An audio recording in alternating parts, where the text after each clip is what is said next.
Subbab yang akan dibahas dalam video ini adalah sistem rasional aktivitas. Pada persamaan 16.3 dituliskan GI sama dengan mu derajat I pada suhu dan tekanan tetap.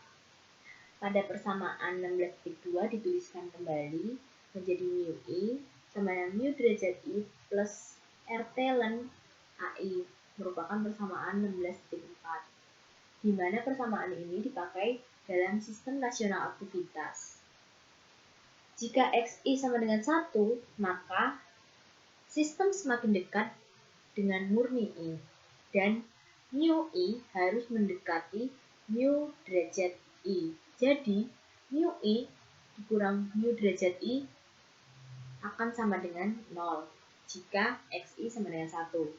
Menggunakan fakta pada persamaan 16.4, nilai ln AI sama dengan 0 jika XI sama dengan 1. Ataupun AI sama dengan 1 jika XI sama dengan 1.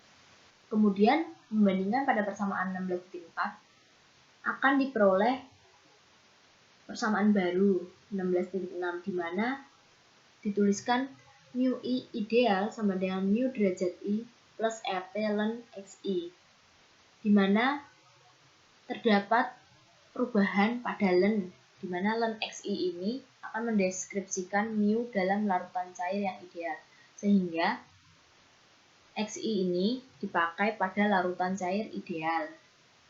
Mengurangkan persamaan 16.6 dari persamaan 16.4 didapatkan persamaan baru mu I kurang mu I ideal sama dengan RT ln AI per XI merupakan persamaan 16.7.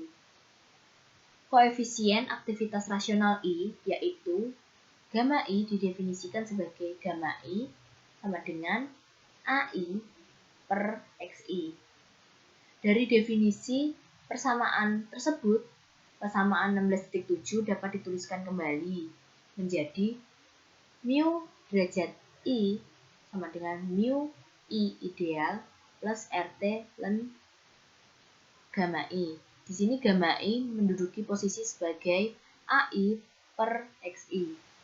Kemudian, ln gamma I ini merupakan suatu ukuran dari besar tingkat penyimpangan dari keadaan ideal, sehingga penggunaan ln gamma I ini sebagai cara untuk mengukur besarnya penyimpangan pada keadaan ideal dari relasi persamaan 16.5 tersebut, di mana gamma I ini sama dengan 1 jika XI sama dengan 1. Kemudian koefisien aktivitas rasional ini akan lebih menguntungkan apabila fraksi mol setiap komponen itu bervariasi nilainya, mulai dari 0 sampai dengan 1.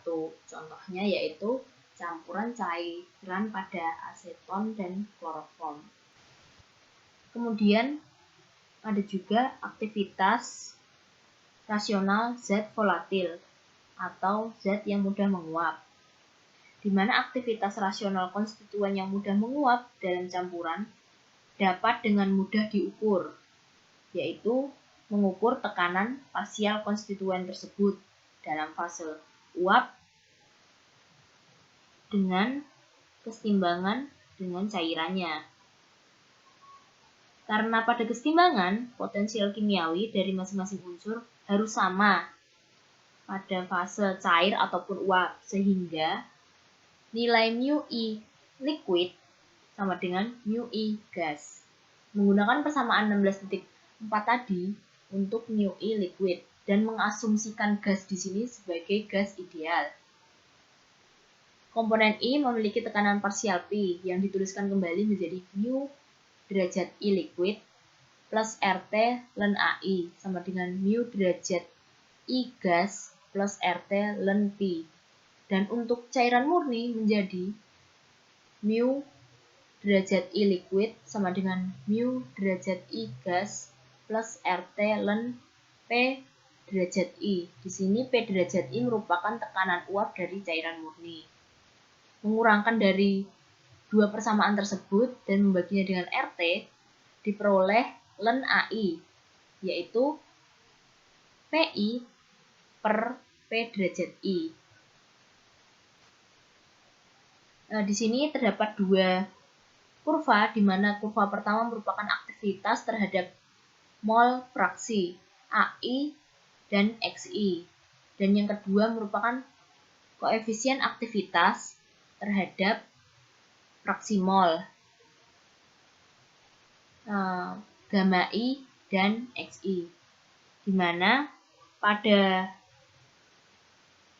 kurva tersebut terdapat penyimpangan positif dan negatif.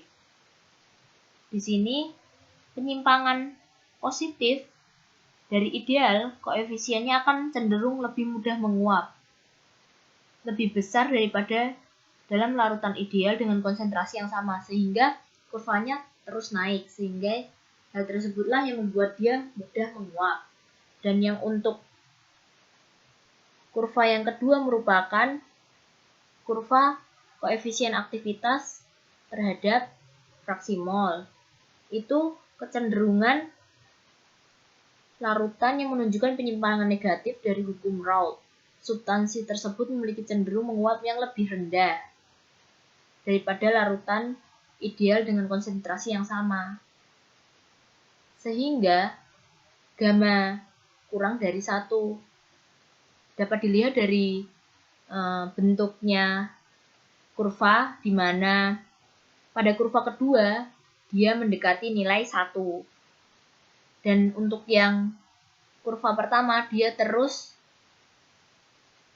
ke atas karena lebih mudah menguap pada penyimpangan positifnya.